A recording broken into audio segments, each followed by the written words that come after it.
Now, Storm Tracker 9 weather with meteorologist Oliver Smith.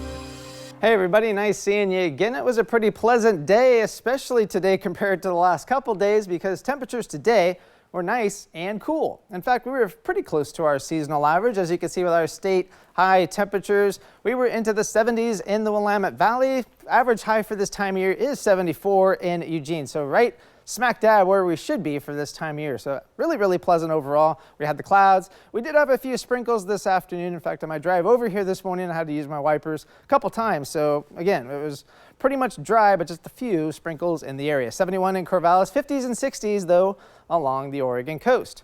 Winds right now, not too big of a deal, except in Corvallis. They've really picked up. They're out of the west at 20 miles an hour. In fact, there are stronger winds in Corvallis than along the entire Oregon coast at this time. That's been the complete flip for the last, say, 3 or 4 days overall. So current temperatures, it has cooled off to 66 in Corvallis, still 71 in Eugene, and a lot of 50s along the Oregon coast. So we did have plenty of clouds overnight. Those have shifted off towards the east. We have a little bit of some clearing now, but again, more clouds off to our north and west. And we have a big area of low pressure centered way up there to our north and west, and this is going to be moving essentially from north towards the south over the next pretty much 72 hours and really going to influence our weather quite a bit. We're going to stick around with the clouds throughout the overnight hours, and roughly between about, say, midnight and 6 o'clock in the morning, we should start seeing those rain showers develop along the Oregon coast. Those showers should make it into the Willamette Valley roughly around sunrise, give or take couple hours, but that's really what we're going to be looking at. So if you're an early riser, you plan on seeing some rain showers at that time. And you can see some of the little reds and oranges indicating possibility of some thunderstorms. It's not completely ruled out. I mean, this is a fairly unstable system. So these will continue to move into the region as we go into the afternoon hours.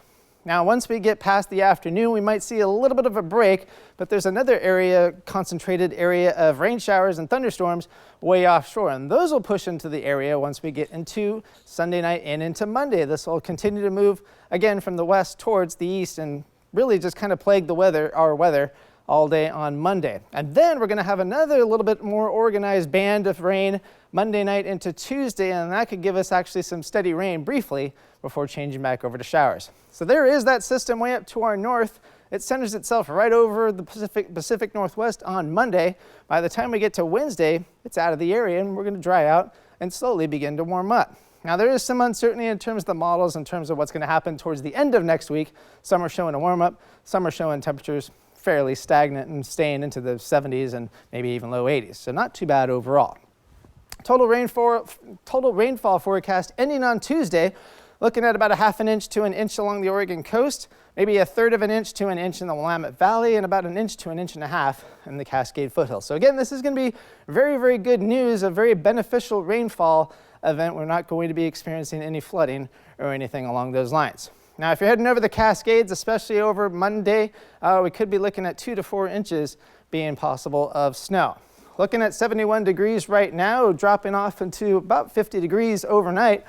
A large part of the day tomorrow will be into the 50s with scattered showers throughout the region. 62 is the forecast for tomorrow, and then we'll stay into the 50s again along the Oregon coast, 60s by the time we get to Wednesday. Yamqua Basin, we'll stay in the 60s until we get into Wednesday, then maybe some fog, and then 80s. Cascades, again, we could be looking at 2 to 4 inches of snow along the Cascade passes. So again, if you're traveling Monday, that'll be the biggest problem, but then it'll warm up after that. And then plenty of showers for us, decreasing on Tuesday, getting back into the 70s by Wednesday. Some very much needed rain. Yeah, we definitely need the rain. This will help with allergies as well. Gotcha. All right, Oliver, thank you. You bet.